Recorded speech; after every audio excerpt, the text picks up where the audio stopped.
The iThought team is coming together with 3 interesting webinars for you on July 13th, Saturday. We hope you'll be able to make it to the one that interests you the most.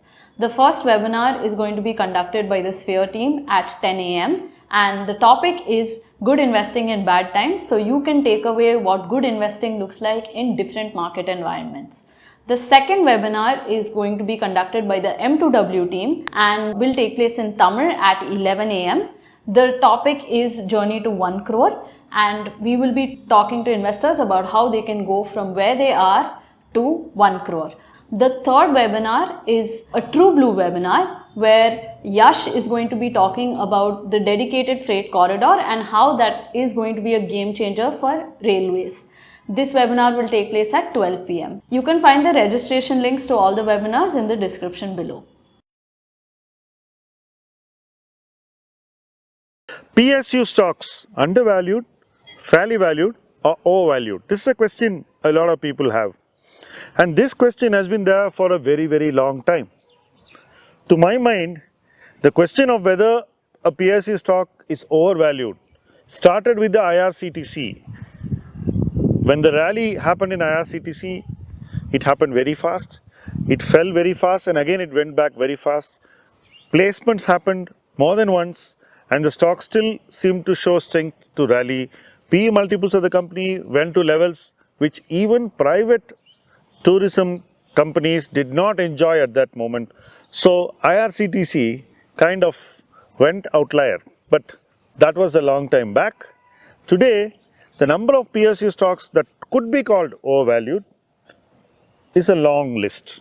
We have the shipyard stocks, the defense stocks, the rail stocks. Most of these stocks can technically be called overvalued. Does that mean that there are no undervalued stocks? The answer is a clear no. There still are several PSU stocks which are undervalued. I would put the banking stocks in that basket. I would put mineral stocks in that basket, metal stocks in that basket, and there are also other companies which are undervalued in certain niches. There are also a small section of stocks which are fairly valued because it's a highly divided market as far as PSUs are concerned. Either you find more companies are overvalued or undervalued. The fairly valued basket, in my opinion, is not a very crowded basket. In this kind of a market, how do you play PSUs? Most people are playing it through the mutual fund route or through the ETF route. The problem with the mutual fund route is the mutual funds generally tend to own the more popular stocks, which means the basket will have a higher proportion of overvalued stocks. But they also buy undervalued stocks in the same basket so that the overall PE ratio looks moderated. Then there is the direct equity option before people, and most people are buying only the fancied stocks. No one wants to buy a Coal India or a NTPC even in this market, though we can say with reasonable confidence that these companies enjoy visibility. Subra and I have been having this conversation on PSU stocks, and we had this discussion right here on this very place on HAL a few years ago. And though we agreed it's a great stock and undervalued company, even we did not think that the valuation would come to where it is today. Today I am going to ask Subra whether the companies which have travelled very far in valuations can sustain those valuations and whether the companies that have not travelled enough can catch up. Subra, over to you. In 2014, when Narendra Modi came in, the PSU stocks went up and then the PSU stocks fell. This was because during the third regime of Mr. Modi in Gujarat, he worked wonders on the PSU. He drove them to make profits, and there was a turnaround story in Gujarat for PSU. So in 2014, people thought he'll do the same magic in PSU stocks from Delhi. That didn't happen because I think Mr. Modi had other priorities. Also, the companies who are not ready to reach that stage. Perhaps, but he did not pay much attention to the PSU stocks the way we thought he is going to pay attention. He didn't. So then came 2018, 17, 18 when he started paying attention, and one more thing happened. for a PSU, change of government is like change of management. So if there is fresh management which does not interfere, doesn't do telephone banking and things like that, the cleanup of the banks from 2014 to 2024 is just phenomenal. You did not give a high PE to a State Bank of India, not because of anything else, but you thought the books were not clean. It took them 10 years, it is clean. There may be NPA issues, but the big NPA issues have been sorted out. You can't have too much of NPA in car loan and home loan. But in the big steel plant and those things you can have. So that cleanliness has happened.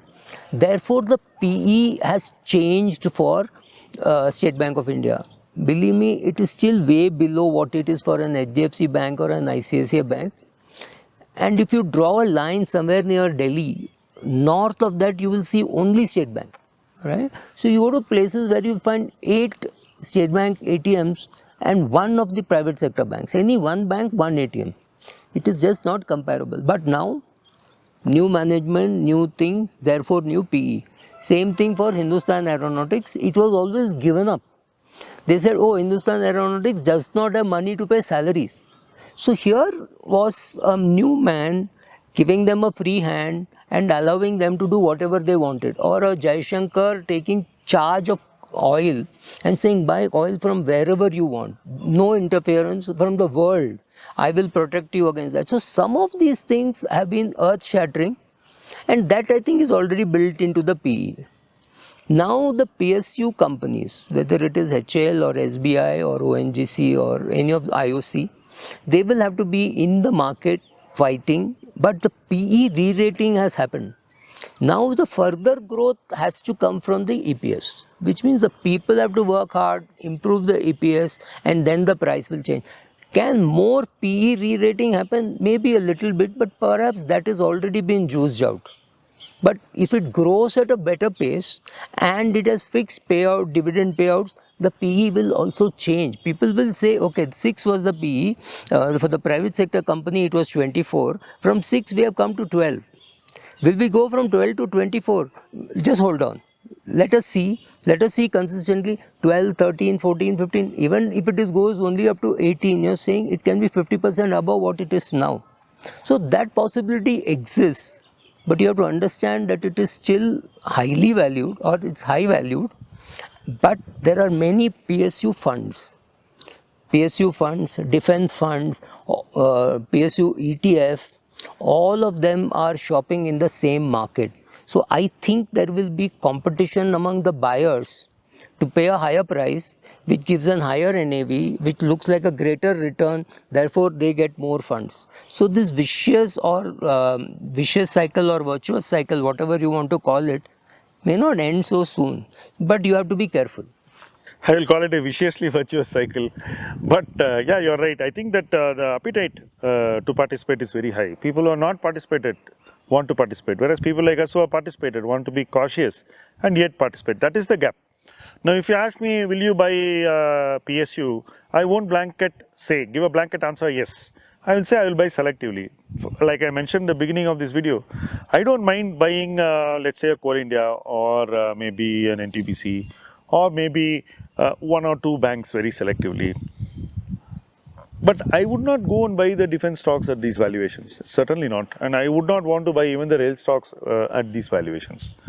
Metal stocks, I will be circumspect based on the global market and trends. I would revise my investment view on these, but for the moment it's more a hold or a watch. So selectively only my tendency to participate would be, it would not be secular. But I do recognize that a lot of people in the market are secular about buying PSUs now based on past performance. And that's why you're seeing these products attract so much money. Most of these products are attracting money directly from the investor, not from the channels. So the investor himself, after seeing so much has happened, wants to buy a defense fund or whatever. I mean, in whatever way they want to participate, they want to participate. So this may not take these stocks down so easily, because even the government doesn't seem to be in any hurry to supply. So there are no sellers. And if there are still so many buyers, the chances are that the valuations may at least remain at these levels. So a question of a sharp erosion in valuation does not immediately arise unless there is a market-wide correction. like you saw on the day of the election result. If something like that happens, in one day you can see a 10-20% cut which we saw. But otherwise, whether on a single day you will see such a reactive market, I doubt it. That is my sense of PSU.